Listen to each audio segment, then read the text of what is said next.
Hi guys, this is Nigel aka Noogie from Noogie's Crew, and welcome to Enigma Media.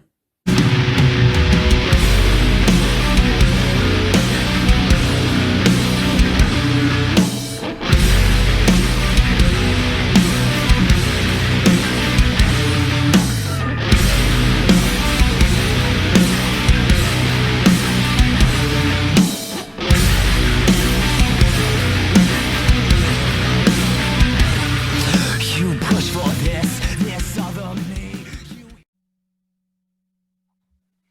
What up, headbangers? How you doing? I'm Robb O'Day, and welcome to the Greasiest of all time. Today we're chilling with Heaven's Void, a four-piece out of Florida. How you guys doing? We are okay, and we are happy to be Greasy. Why don't you introduce yourselves and let us know how the band got together? I'm Grease Boy One, Eric. I'm the singer, and I'm on again.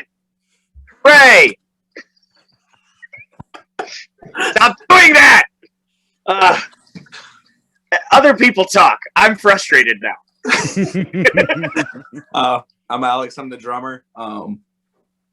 Omar, Glenn, who's not present, and I originally started up back in 2019, and we were able to scoop Eric up along the way, and here we are. Crazy. You guys have only been together for just over a year? Yeah. Wow. Hell of a sound for just over a year. Usually takes at least 2 years for a band to find their sound, or at least click. So that's wicked. Your guys' EP, which is a self-titled one, was recently released. I feel like I introduced Omar on him. My bad. Hi, I'm Omar. I play guitar. Hi, Omar. Sorry about that. Your guys' self-titled that you just released. How was that experience in recording it and releasing it during COVID? I feel like we all experienced it differently. Omar's experience was pretty cursed. Yeah. He can explain that. It was pretty rough. So we were recording, I think it was like the last 30 seconds of the last song of the EP. And my guitar just falls on the floor. And the neck just breaks. Oh, fuck. Yeah, it was not a fun experience. And then Eric and Glenn realized what had happened, but then Alex thought that guitar was fine. So Alex was like, "Good job, Omar," not knowing that I was really frustrated. So that was a fun day. Yeah, the top of it. I'm gonna call it the top of it because I'm a singer and I don't know what a guitar is. The top of it fell off and landed at my feet, and yeah, I was like, oh, that's probably bad. Yeah. But we had been telling him for months to fix his strap locks. They have. Months. They have. Always the strap locks too. Yeah. And Yeah, I've done that. and they arrive like literally the next day, your new strap locks. That they did. Yeah. That made it so much worse. I think when it Bro. happened, my first words were, "Shit, Omar." And then Eric and Glenn looked at me with a look that said, "Shut up." And then I stood up and saw it broken, and I was just like, oh. Yeah. And you're like, damn. Sorry. I think that was Yeah. the worst experience about recording the EP for me personally. But we were able to fix the guitar, so Oh wow. okay. Yeah. That's amazing, eh?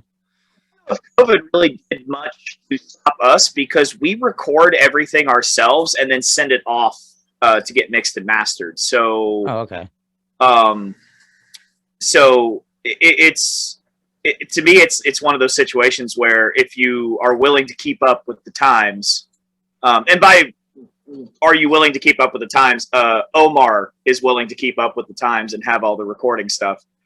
But like we didn't really deal with much as, I mean, it now that we've announced and we put our stuff out there, shows have been a little weird, but vaccines are starting to go out. So we're starting to book some stuff. But I don't think, I mean, unless I'm speaking out of my ass and everyone disagrees with me, but I don't think the recording process has actually been that crazy with COVID. No, I mean, we I feel like we hit our stride once we grabbed Eric. We scooped Eric up in, I want to say, October or November. And it was just kind of foot to the floor, let's go at that point. But like I said, we started, the three of us originally started, I want to say September 2019. And we went through so many potential vocalists just trying to find the right sound. And, you know, we met some really good ones, and we just kind of made some rough decisions. And it wasn't always fun getting to this point, but once we did get Eric and we knew what direction we wanted to go in and what our goals were, we just kind of pedaled to the floor and took off. Yeah, for sure. It's definitely hard to find that group that clicks with you, for sure. When you're looking for members at the beginning of a band, it makes things hard unless you've played with them before and then you know them. But I find it hard if it's like the band that I auditioned for, the band that I'm in now, I auditioned for, and that was the first time I ever had to audition for anything musically. Usually I started everything, so it was super nerve-wracking because I'm like, oh fuck, I don't know any of these dudes. Luckily I knew the bassist for probably now 25 years. We went to primary, elementary school together, so it was a weird experience. But now that I've met them, I know them, they're my brothers now, they've become my best friends. There's nothing's weird. If we just sit down, it writes, songs right and just flows, versus having that conflicting issues. I find is usually the thing. Different views on where they want the band to go is probably the primary thing that kills bands, or losing members at least, because that internal battle of we want to go this way and having one member or two members not wanting to really makes things difficult when you're trying to push as hard as you can. So it's almost your first victory when you find your core group, because you don't even have to worry about what comes next. You know that it's going to be good, kind of a thing. So it's a unique experience, I think, when being in a band. I don't think people understand it.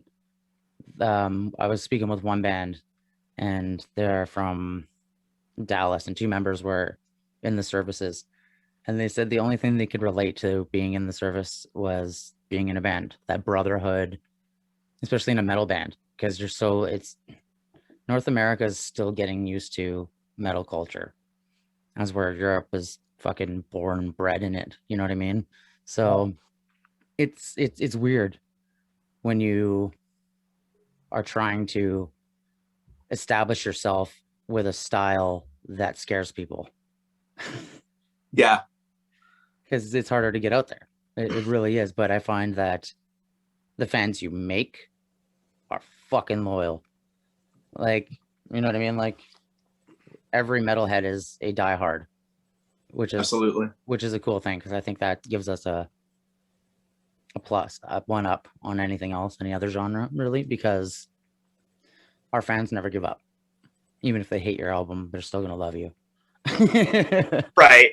You know what I mean? So, but I think metal bands also shoot themselves in the foot, because metalheads are. It feels like a lot of metal bands are sort of afraid anything that would actually get them attention, because I feel like if any genre is 3 years behind whatever a successful trend is, it's metalheads. And I'm not saying metal should sound like Taylor Swift. It should not. But I'm the thing I love about it is that it's so.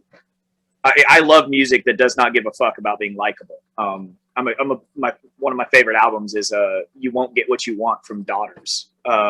Just noise rock, grindy, noisy. It's so unlikable, and I love it. But so many we are hitting a point where the last 2 decades have shown several, at least metalcore bands, break the top 10 of the Billboard top 40s. So it's not as hated as a genre as it once was. Mm-hmm. And then there's several genres that are starting to actually use elements of metal in popular music. You've got guys like Ghostmane, doing deathcore breakdowns while he does hip hop and Mhm. stuff. Love it or hate it, it gets millions of spins on Spotify. His videos get millions of views. There's a crowd. I just think so many metal bands are afraid to like break out of like. You tell a metal band, "Hey, put out a single. Don't put out an album. Put out a single."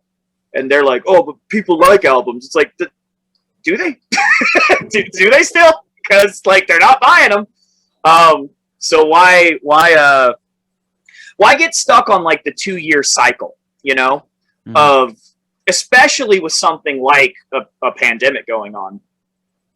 Do you just stop for a year, or do you put content out?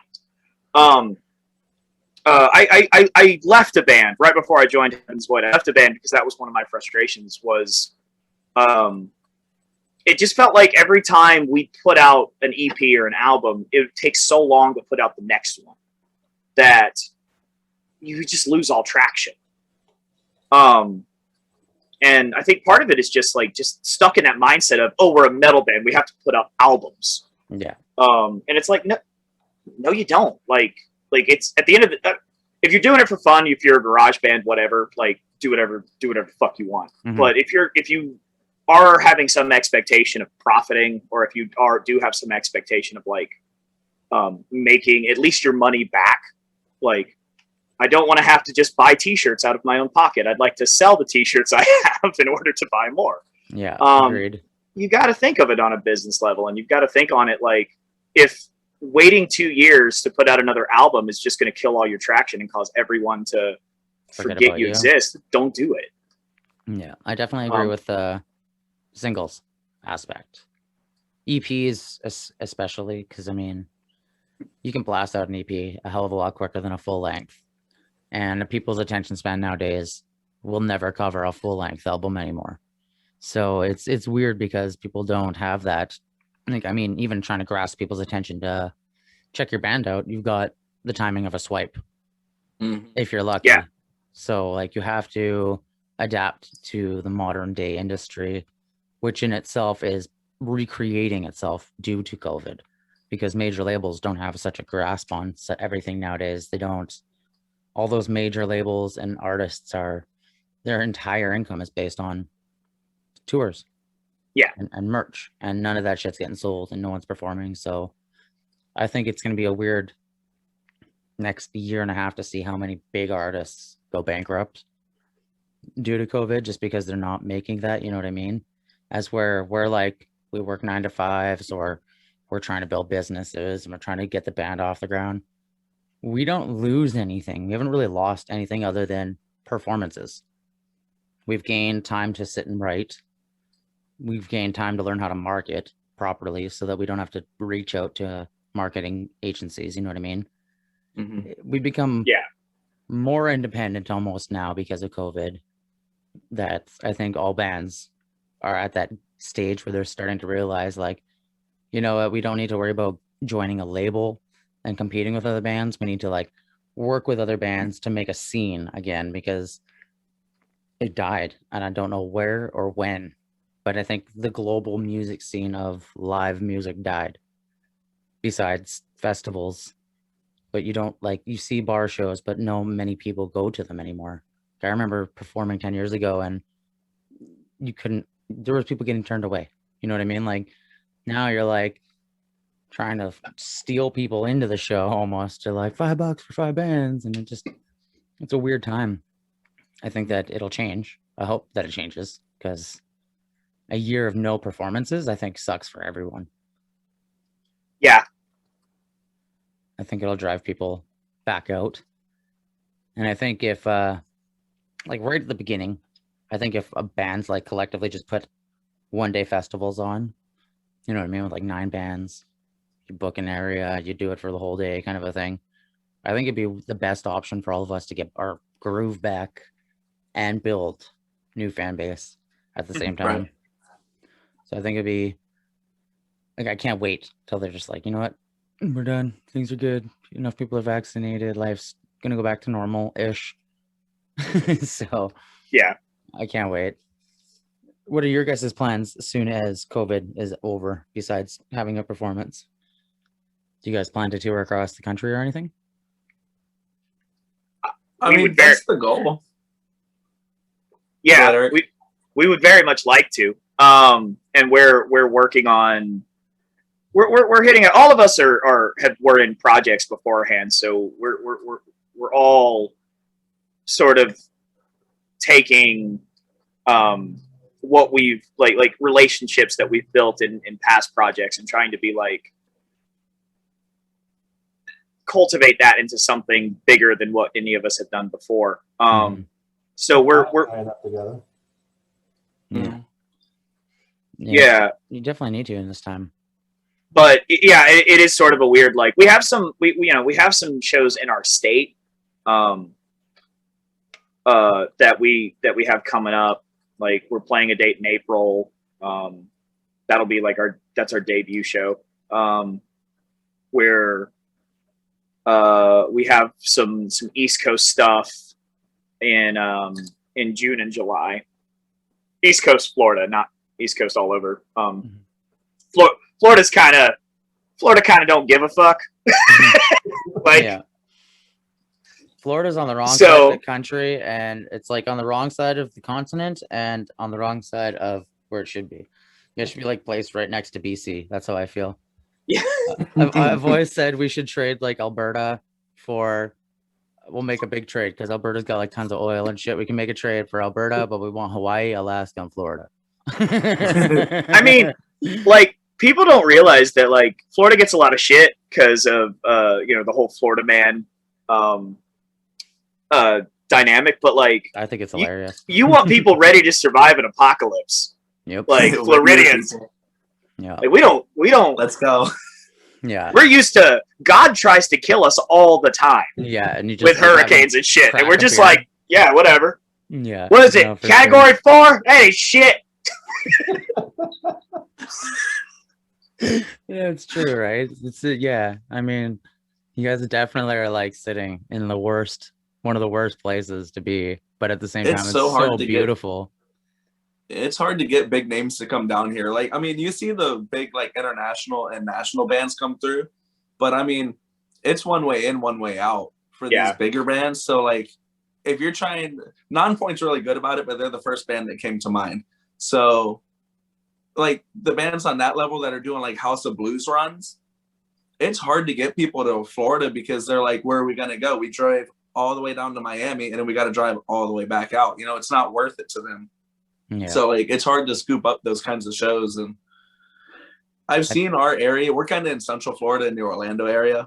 And, I've seen a drive the last few years of everybody like, we need to prove that our scene is really strong and our scene's really good and supportive. And like, it is, but I almost feel like people are focusing on the wrong thing. Mm-hmm. I mean, they do a really good job supporting the local stuff, but the national and international bands don't look at that. I don't think. I don't know what they do. I'm not them. And I mean, I feel like that's exactly like Vancouver, because like Vancouver, it's the only big city in BC where we're from. Like we're 4 hours away from Vancouver. The Okanagan's chill. It's super chill. Like it's a wine country, but at the same time, like there's no venues that appeal to metal.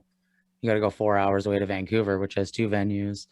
And like big bands, you see huge bands like In Flames and Megadeth, like their tour that they're putting on.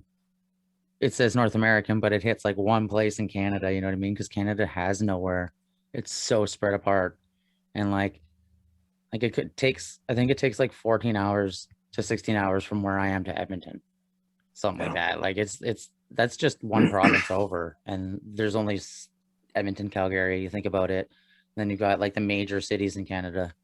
So I think it's a lot of the same way where it's hard to get those big bands in, and when you do, it's like a fucking gladiator ring basically with all these bands trying to open, and it makes it impossible. Yeah. So it really sucks being an emerging band, especially when you know in your heart that like our music can make it somewhere. We know it can. We're hard and dedicated enough, but it's just impossible to be heard in a time and age like where we are, wherever there's so many bands out there, and more people are inclined to listen to what's on the radio than to actually go and look for music. They'll listen to a Spotify playlist instead of like, I don't know. It's just weird. I feel music's not appreciated like it used to be. Well, it's crazy oversaturated. Mhm. Like you can literally find anything of every. It's really made like, I mean, like, Metallica was kind of right in the 2000s about Napster. Dude, I literally was reading like the chart. I have a chart for how much Napster to Spotify plays, and like Napster pays the most, but I'm like, it's so fucking true. Like we all hated on Lars. Like I was thinking this yesterday. We all hated on Lars. It was And, right. like, he's such a stupid idiot. Like what the fuck? But that was because none of us were musicians yet. You know what I mean? Like none of us were trying to make it a career. Now we're like, fuck. If I could go back in time, I'd be like, no, I support Lars. 100%. I mean, I think that I think that people ragged on Lars because on the one hand, there is an argument to be made about the world is going to change. Mhm. You know, it's like being mad that you can't sell 8-tracks anymore. Like, I bought all these 8-tracks and I can't sell them because no one has an 8-track player. It's like, well, yeah, I mean, fucking duh. Like, like, why did you do that? Don't do that. But like, so like some of it is just, if that's where the market was going, then that's where the market was going. And one of the problems is that instead of trying to figure out how to make it work, everyone just fought it. But the flip side of that is that when people complain about, oh, Spotify doesn't pay anything. Well, yeah, it's a free service. Like, you know, it's the same as like YouTube not really paying anything. It's like, yeah, it's a free service. Like your music is getting listened to for free. Where do you, like when people talk about, you know, the 90s, there was a lot of diversity in the mainstream scene. You know, you could have literally, you know, on the billboard, Tool and the Backstreet Boys side by side. Yeah. But that's because people were buying albums. People were going out and spending a shit ton. More albums were sold in the 90s than in any other time that albums have existed. Yeah. The digital age killed the album. And I think one of the problems is that a lot, you know, and kind of going back to what I was saying earlier about like metal is usually 3 years behind whatever is working because a lot of people get so stuck in their ways. Yeah. It's like, it's on the one hand, yeah, it sucks. It really sucks that you have to rely on these streaming services who pay you nothing. But the flip side of that is that's also the market. Like, Everyone. It's great to everyone. Yeah, because it's great for fans. It's great for people who can be like, I want to know what this band sounds like, and I don't have to spend an obligatory $12 to $15 for an album that I don't even know if I'll like. Right. That's why I made MySpace. Yeah, MySpace was dope about that. You put your songs on. If somebody wanted it, they're like, I'll buy it. And they're like, fuck yeah. So I mean, like Bandcamp's got the thing going, but it's hard to get people to go to Bandcamp. Yeah. I find like pushing people to other. I've always felt that about Bandcamp too. It's like it's always hard to push people to it because it just seems so weird, the layout and how it looks, and like there's not much customization. So as a customer looking at it, you're like, you know what I mean? Like it's not a pretty looking site, I guess, and I guess that's kind of a shitty thing for me to be judging it on because of how good of a company and website it is. But that is what it is. Yeah. Like it is. It's these little things that push people away from that. And then also, like, I find that the bands that do well on Bandcamp tend to be very fringe. Like it tends to be like fringe genres do really well with Bandcamp, and so that's kind of what it's become known for. So people in the mainstream, and when I say mainstream, I mean, what are we talking about here? Are we talking about mainstream, like full on the people listening to like Lady Gaga and shit? Yeah, Migos, shit like that. Like Muse, mainstream. Yeah, are we talking about like Red State Rock festivals where it's like, you know, Disturbed and Five Finger Death Punch? Like those are all mainstream, but also in very different ways. Like I'm a middle school teacher. If I tell my kids, if I say something about Five Finger Death Punch, my kids don't know what the Dude, that's so fucking random. But like it's so humbling because I'll tell kids about like like in my previous band, I was like, I got to open for Evanescence, and all my kids were like, "Who the fuck is that?" Right. And I'm like, That "All right." scares me. That really So- scares me. So it's like, it's kind of humbling because it's like you realize that because on the same You're not token, like, shit. yeah, none of us are. None of this shit matters because, like, on the same token, like some of this people, they would say, "Oh, this person's really big, and I love them." Mm-hmm. I would tell that to like someone who likes our genre, and they'd be like, "I don't know who the fuck that is." So it's very much like a know your place because somebody out there does. No matter how big you get, somebody out there doesn't know who the fuck you are. So like even when we talk about what is mainstream, are we talking about like the Monster energy drink festivals? Are we talking about top 40 like Billboard? Like, what are we talking about? Yeah, Because I definitely think mainstream has turned into the they. You know what I mean? In conspiracy. Yeah, Think of yeah, it as yeah, yeah. conspiracy, like they did this, they did that. It's like the mainstream is there is a mainstream of metal. Like, I mean, the top musicians in the industry in the scene would be mainstream of that. So I mean, like Gojira would be considered mainstream if you look at it from a metal perspective. Exactly, right? So I definitely think that there is it's been clumped into this weird ball because it's like, oh, don't sell out, don't hit mainstream. Well, isn't that the goal that we're all trying to live off of our music? So you have to look at it like a business. You have to be able to adapt to the climate of the industry because it's always changing. You know what I mean? And I think 30 Seconds from Mars made a big statement way back when they gave their album for free instead of letting the label fucking put it out because they recorded a whole album. And then I can't remember what happened, but basically they convinced their fans to download the album for free instead of pay the label. And they promoted it. And then they ended up getting off that record label without paying anything. So it's like, I think they were one of the original bands that pushed for the independent movement for musicians. And I don't think a lot of people realize that or even know what they did because they're just like, I mean, 30 Seconds to Mars made it big, but didn't make it big. You know what I mean? Like they were. Yeah. And I think that's because it's Jared Leto is investing all his acting money into the band. You know what I mean? Like a lot of people don't realize the band itself doesn't make money. Never has, never will, because of the contract they signed, which is unfortunate, right? So to keep their band running, he has to act.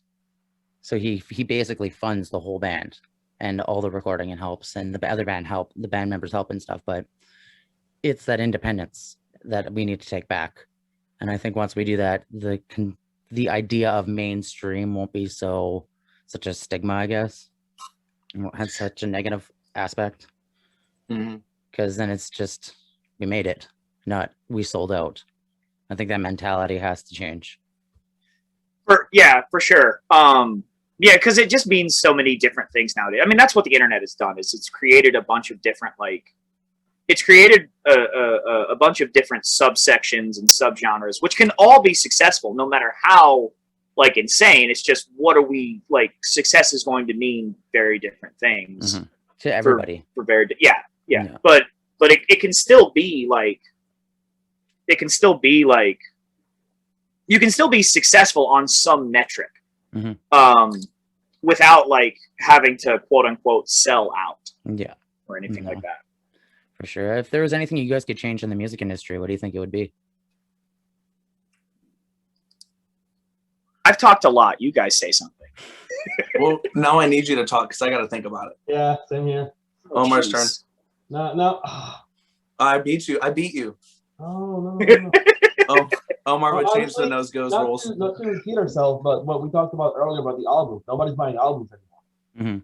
Obviously, it's a sign of the times or whatever. But it would be nice if musicians would get paid more for their music. But again, like Eric said, we're using a free service, so we can't really complain about it. So that's the only thing that I would change, but I understand why we can't change it as of right now. Yeah, I think the only way to go about changing anything about musicians getting paid would be either create a new platform, like for musicians by musicians, where somebody who's really good with the program can do their wizardry shit, you know what I mean, and kind of make it happen. But and then bands would upload their stuff. The company would take the amount that it takes to pay the staff, pay for the overhead, and everything else goes to the bands. I think that, or I think the only other way would be to somehow implement like a basic minimum wage. If you're an established band, like you make it to a certain point and the government's like, hey, you have to do this as a job now. This is you get paid minimum wage, $16 an hour, whatever it is. Now go to your job. If you drop below a certain amount, we're taking your funding away, kind of a thing. You know what I mean? I think that would be smart because music is a key part of society. Doesn't matter where you are. And I think it's definitely underappreciated in North America. A universal basic income would also accomplish this, but I don't know how political I want to get there. Right? That's for the show that we're slowly creating. We'll have you back on for that one. It'll be fun. Oh, nice. Right. So, no, is there anything you guys want to say before we wrap up? We're not a cult. We're not our band. a cult. Our band is not a cult. Please follow our stuff. Be down to get a little weird. Like, I don't feel like our music is super inaccessible, so I'm not really like good. It's really good music. Oh, thank you. Thank you. Man. Like, Thank you. you can. It's like your EP was wicked. That's what I mean. Thanks, Like, thank you. I listen. I'm one of those addicted to like listening to an EP. So if I can fall into it, it's worth it, and it's definitely wicked music. So go check it out, and we'll have all your links below in the description so that people can find it real quickly and easy. Which one do you like? Which song do you like? Yeah, what's your favorite? Oh, what was it called? What is it? I always listen to the songs, but I don't. He's listen got to an answer. them. I like that he has an Yeah, answer. I do. Yeah, I wanted to say War. I just didn't want to say the wrong War. That's our least favorite. We hate that one. Really? That's the That's one. funny, right? And Yeah, that's what the we weird hate. thing about music is like your favorite song could be the least favorite to other people, which is a weird concept. You play a song to 100 people, you're gonna get 100 different things out of it, you know? Yeah, I always love it too when like each band member has a favorite song, and you're live, you're like, oh, it's my favorite song. They're like, oh, I hate playing this. You're like, well, suck it up, princess. we have opinions about one of our upcoming songs, where Omar and I are kind of. This song kind of blows, and Eric and Glenn are just like, let's go, and we're like, okay. You're like, I'm the drummer, bitch. I time you in. I don't even have to play. I I can derail this right now. I wrote the damn thing. I don't even like it. Omar wrote it as a meme. We went through this, I don't even know what to call it, like phase, where this was before Eric, obviously, where we were like, what if we did like rap metal? And, like we could do that. And we were going through it, and Omar hated it, hated the thought of it. And he said, I'm going to write the most obnoxious rap metal song ever. And he sent it, and I was like, this is okay. And Glenn goes, I love this. This is a hit. And now Omar's stuck with it.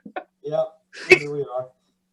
I think when I joined the band and I was going through our Google Drive of demos, we're a Google Drive band, not a Dropbox band. Yeah, So when I was going through the demos, I looked at that one and I heard it. I was like, oh, this one's neat. I really like this one. Can we do something with this one? And then Omar and Alex were upset, but that's funny. Awesome. Well, let me know when you guys drop some music or a music video or anything, and we'll have you guys back on for another interview. oh, thank you. Yeah, we should be. We're definitely. I think we're actually starting filming for a music video for War in the next couple of weeks. Sweet. And we will be dropping a set of singles. So I don't know what to call it when you drop two songs at the same time. Kick ass. Yeah. So we'll be doing we're doing a set of we got some summer vibes going on because we're going to be dropping a couple of singles at the beginning of. Going to be dropping a couple singles. Oh, we're losing them. We lost you, but now we have you. We're dropping 2 songs in the beginning of summer and 2 songs at the end of summer. Okay, perfect. Awesome. Well, thank you guys for coming by. Thank you, man. Thank you for Hey, having no us. worries. Thanks for having us, guys. It was good seeing you, and be safe. All right, you too, man. Take it easy, Bye, bud. Hi, everybody. This is my customer service voice. Thanks for checking out the video. Don't forget to like, subscribe, and fucking hit the bell, alright? So you can stay up to date on all the new episodes.